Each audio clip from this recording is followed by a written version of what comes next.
I'm vertically challenged in the opposite direction. Thank you, Deirdre and Christine, for sharing your amazing stories. Deirdre, what a journey you've been on, not only your own, but that of your children as well. Your personal experiences have no doubt made you a better teacher. Teaching the way they learn is a marvelous approach. And Christine, you're right. WGU was created for students just like you, but it was also created for students like your daughter and your granddaughter, who are also working learners who recently earned degrees at WGU. Congratulations to all three of you.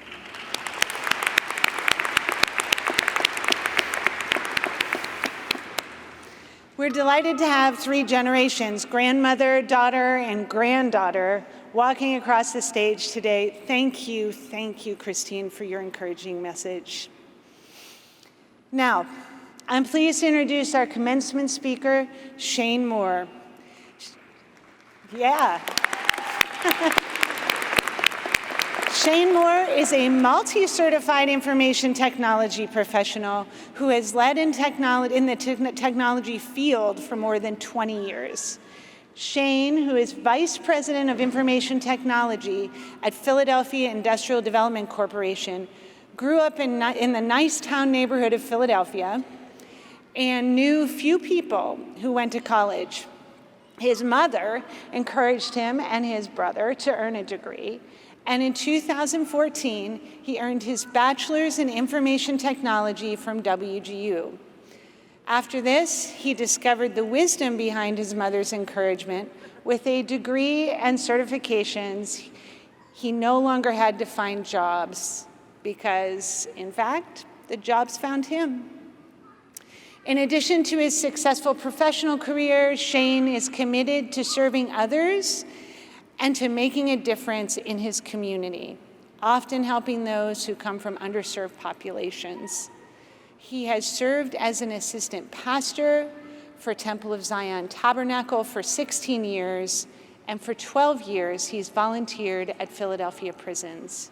He is co-director for Hope Ministries, a group that volunteers in the Philadelphia prison system, and is vice president for Aim for the Net, a program that mentors children while also providing sports as an alternative to the streets. Shayne's hometown of Philadelphia is known as the City of Murals, with close to 4,000 sculptures and ceramic and stained glass works of art. And in 2020, WGU honored Shayne's professional and charitable contributions by commissioning a mural on the corner of Wayne Avenue and Berkeley Street right here in Philadelphia. We should all go check that out after this. Shayne adds proud WGU grad to his list of titles, which include husband, father, friend, mentor, and pastor. Please welcome Shayne Moore.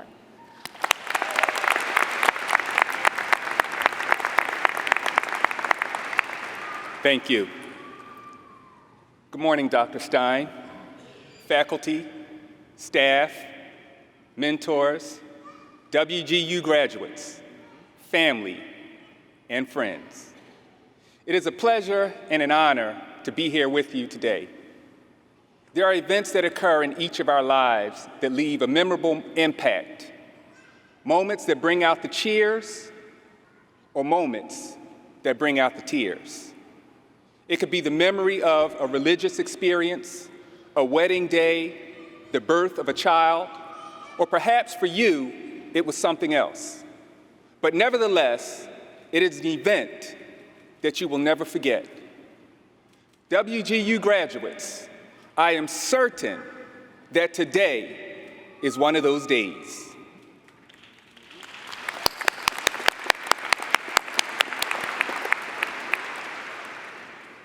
Though some of today's graduates may think that today is their day, and this ceremony is all about them, when you think about the family and friends who had to sacrifice their time, or when you think about that spouse who had to put up with your late nights, or when you think about your children who weren't able to spend as much time with you as they would have liked, I can certainly say that though it might be your day, while they celebrate you for your accomplishments, they can also celebrate with you for the part that they played. If you're here today and you're a family member, a friend, a coworker, or anybody else who made a sacrifice so that one of these fine graduates could complete their degree, we will now just take a few moments for you to applaud yourselves.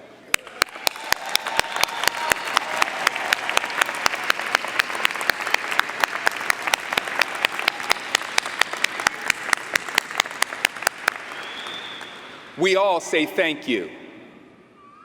Though I stand here as the keynote speaker, what is more important to me is that I stand here as a proud WGU graduate.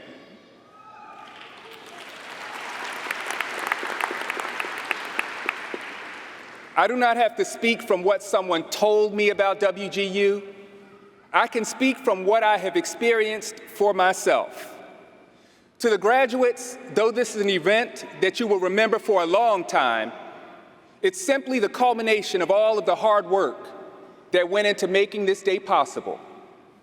I commend you for your diligence, your dedication, and your determination. Once I graduated, one of the first questions that came to my mind was, what next? I like a challenge, so I thought to myself, what next? Many years have passed since that time, and since then I've had many more memorable days and many more memorable events. Some cheers and some tears. But somewhere along the way, through each of those individual experiences, I have figured out the answer to that early question. Perhaps you have questions of your own. Maybe you're asking yourself, where do I go from here? Well, since you asked, I have a bit of advice. I would like to start by asking just a few questions. The first question that I pose is, do you have the time? Now that there are no assignments to worry about, now that there are no assessments to complete, and now that you have all this free time on your hands, what in the world are you going to do?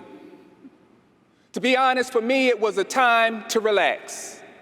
I wore many hats: full-time husband, full-time father, full-time minister, full-time employee, part-time volunteer who spends a whole lot of time in preparation, active board member for multiple organizations, and once I completed my degree, it was an opportunity to take a break from one of the things that consumed a good portion of my time. How quickly I learned that the period of relaxation was short-lived, because I now had more time to add another hat and to do something else. I already had years of work experience, but because of WGU, I now had multiple industry certifications and a degree which caused employers to seek me out and to try to convince me to come to their organizations, simply to take on more responsibility, which in turn would require more of my time. It was at that point that I realized that I was spending so much of my time doing so many things that I really didn't have a whole lot of time to enjoy it. So I ask you again, do you have the time? During these past few years, one of the lessons we might have all learned is that time is one of the most valuable commodities that we have. When you think about that family member, that friend, or that coworker who might have become ill, they probably didn't ask the doctors how much they had in their bank account. They probably didn't ask questions about how many degrees they've obtained, or what activities are still available, or what jobs are open right now, but they did ask, how much time do I have? Similarly, after doing everything they could The doctors might have called the family to say, "Come quickly. You don't have much time left." When I think of time, I realize that though I can't control how much time I have remaining, I can choose what I do with it. I choose whether that time will be wasted or whether it will be used to make my life and someone else's life better. With your master's degree from WGU, you have been equipped to do just that. But simply having the tools is much different than using the tools. Now that there are no assignments to worry about and no assessments to complete, and now that you have all this free time on your hands, what are you going to do? My advice is to find out what you enjoy. Find out what you are passionate about. Find out what you can do, and then use the tools that you've been equipped with to do it. The classes are finished, but there's still work to be done. Do you have the time? The choice is yours. Choose wisely. The second and third questions that I have are, who are you and what do you do? I ask who you are because you might now have doors open that were previously shut. And if you're not careful, after you walk through it, you could possibly forget who you are. Some people might view you differently today than they did previously. Some people might treat you differently today than they did previously. With your master's degree, you now qualify for jobs that you did not qualify for yesterday. With your master's degree, people will now expect you to know more, to solve problems faster, and to do twice as much in half the time. Because of their confidence in you, your confidence in yourself grows, and it tells you that you do know more.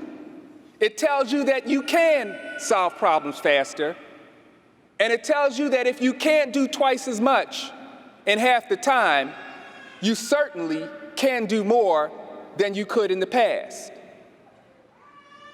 With all that said, don't ever forget that you are the same person that you were last week. Though they might view you differently, and though they might treat you differently, be true to who you are. Remember those people who have not yet made it through the door. So the choice is yours to either stay where you are or to go back to where they are and help them to get through as well. Who are you? And what do you do? I asked, what do you do?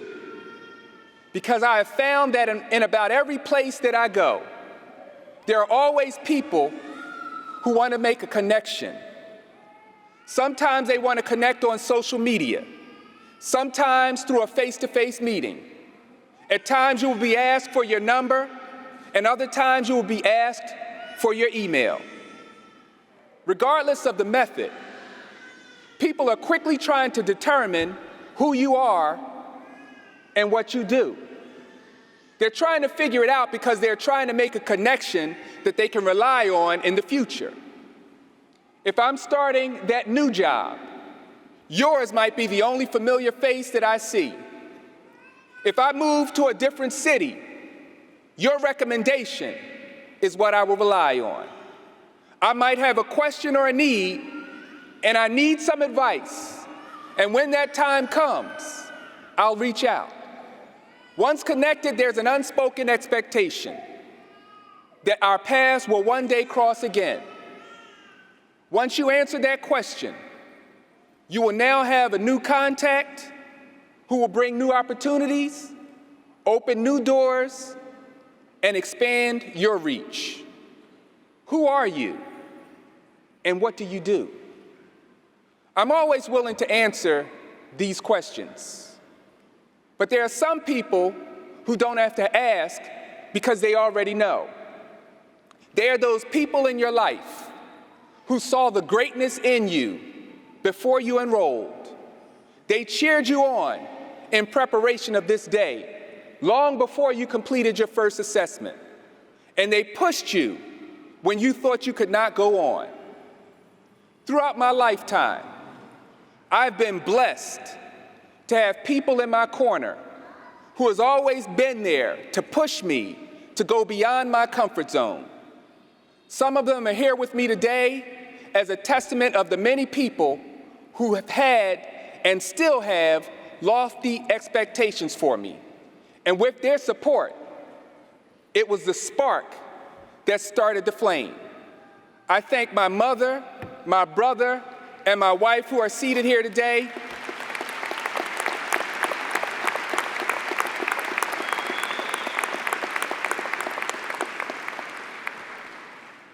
It was their expectation and their lofty expectations of me that started my ambition. I've come to realize that if others don't expect anything more from you, and if you don't expect anything more from yourself, then you might not aspire to do anything more. I still wear many hats, and I do many things. But each hat that I wear and each thing that I do, it's not for me, but it's to make those who are around me better. Because after all, ambition never rests.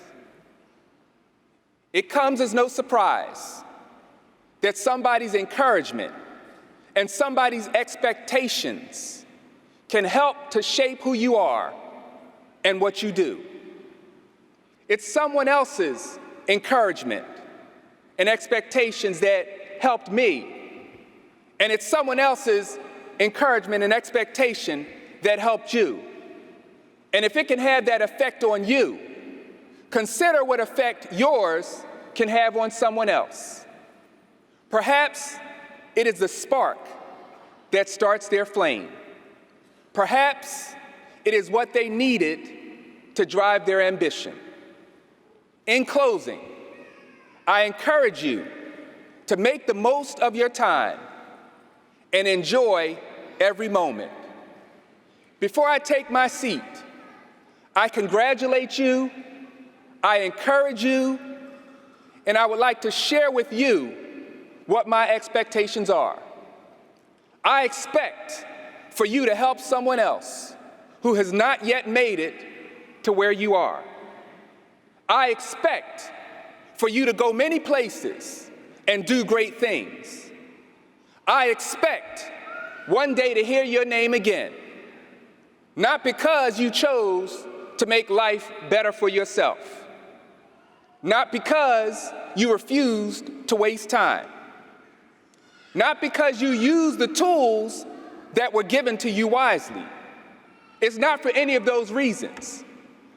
I didn't choose to tell you what that is simply because you use what you were equipped with. I didn't choose to say that because you solve problems faster, not because you can do more, not because you are a different person today than you were yesterday. I expect these things simply because you will be a graduate from Western Governors University, and that's who we are, and that's what we do. Thank you.